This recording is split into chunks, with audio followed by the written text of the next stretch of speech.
दिव्य प्रेम सेवा मिशन द्वारा आयोजित कार्यक्रम में मुख्यमंत्री धामी ने किया प्रतिभाग। पैरामेडिकल साइंसेज के प्रथम चरण का किया उद्घाटन।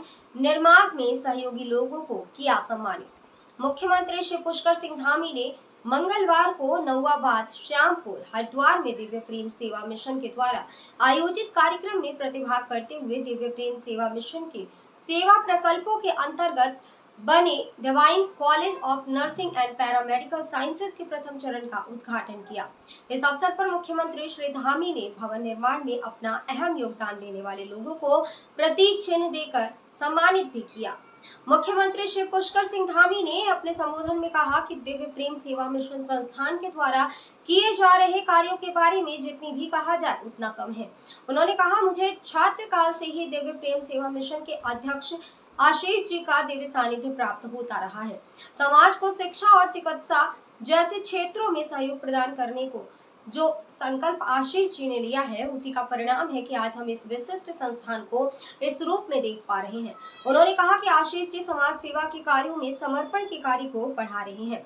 चिकित्सा शिक्षा क्षेत्र में स्वामी विवेकानंद हेल्थ मिशन के तत्वावधान में उत्तराखंड के युवाओं को शिक्षित करने का जो बीड़ा दिव्य प्रेम सेवा मिशन ने आरंभ किया है, उसके लिए देवभूमि की समस्त जनता इस मिशन से जुड़े हुए प्रत्येक स्वयंसेवक की आभारी है। मुख्यमंत्री श्री पुष्कर सिंह धामी ने कहा कि उत्तराखंड के मुख्य सेवक के रूप में मेरा यह प्रयास रहता है कि हमारी सरकार शिक्षा और स्वास्थ्य के क्षेत्रों में कार्य कर रहे किसी भी संस्थान की हर संभव सहायता कर सके। उन्होंने कहा कि केंद्र सरकार के नेतृत्व और मार्गदर्शन में उत्तराखंड सरकार भी शिक्षा और स्वास्थ्य के क्षेत्र में कई योजनाओं का संचालन कर रही है।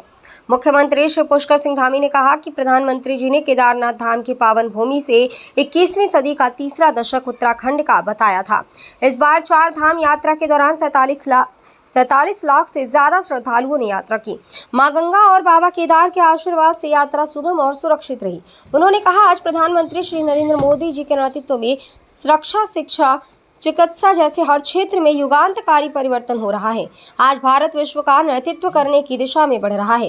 मोदी जी के नेतृत्व में देश की सांस्कृतिक चेतना के पुनरुत्थान का कार्य किया जा रहा है। हम सभी को ये प्रेरित करते हैं और आशीष भैया को हम सब शुभकामनाएं देते हैं कि अब उनका ये मिशन आगे बढ़ता जाएगा।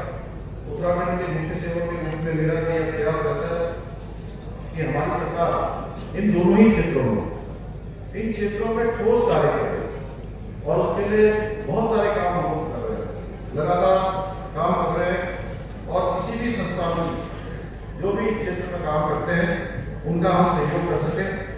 आशीष भैया को मैं विश्वास दिलाता हूँ कि होकर करने के लिए हम सब हर समय तत्पर रहेंगे, हर समय तैयार रहेंगे। भाइयों बहनों, 2025 में अभी डॉक्टर सिंह जी ने बताया है कि हम लोगों ने जहाँ 2000 और हमने यह भी संकल्प लिया है कि 2025 में जब युवा उत्तराखंड अपने स्थापना के 25 साल पूरे कर रहा होगा, यानी कि हम रजत जयंती वर्ष मना रहे होंगे, उस समय हम चूंकि ये देवभूमि है और देवभूमि में प्रकृति द्वारा प्रदत्त, भगवान के द्वारा प्रदत्त, जहाँ 12 महीने बहने वाली गंगा जैसी नदियाँ तो है ही है, उसके अलावा भी एक बड़ा फ्लो हमारे यहाँ से नदी का भी होता है।